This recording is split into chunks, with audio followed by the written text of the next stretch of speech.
5月17日，台湾进入非恒加远了后呢，外界拢伫咧集气台电，即火力发电拢有伫咧捧。除了这台中电厂10台遐拖拖机组有9台运转，昨昏高雄兴达电厂也有2台伫咧捧。台电表示，讲这边用的花莲和平电厂跳机，地数这备转容量率无到8%，才依法启动这兴达电厂机组。环境部也证实讲，无违反着环评的承诺。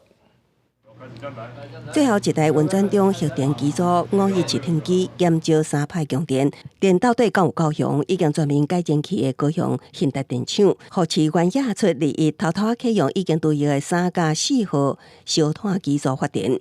台电早起澄清，2台机组还未对应。 也无偷偷来，当年碳改器所做的环评承诺，都是伫备转容量率比8%低时会当启用。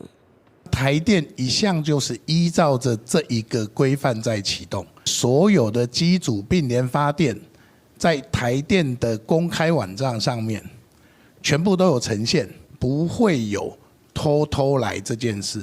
因为和平电厂跳机，南靠电厂税收，部分时段用电较力，台电才会去启用兴达3、4号烧炭机组，也毋过也爱遵守一年才会当运作720点钟以下规定。环境部长彭启明也证实，台电无违反环评承诺。佮一摆表示 PM2.5 主要来源去汽车顶移动污染源的贡献，已经比火力电厂较悬。 我们希望说，用这种以用废发电这样的这个名词哦，其实尽量大家可以稍微少用。不过，台湾健康空气联盟认为，皮部长的讲法只算部分对。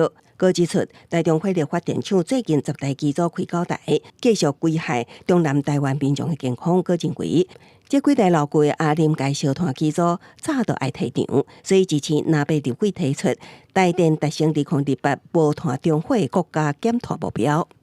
燃煤电厂若减去了后，这应马上低应到中南部在下风处的人，而且头先讲的，它的死亡率也疾病早产，足明显的减去就会生。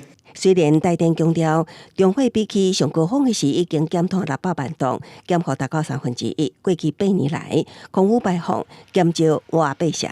也毋过，南北两党立委有关认为，行政院规划2034年才无碳中火上班，所以提案要求提早到2028年达成。立法院下道进行党团协商，也毋过未当达成共识。公视新闻采访报道。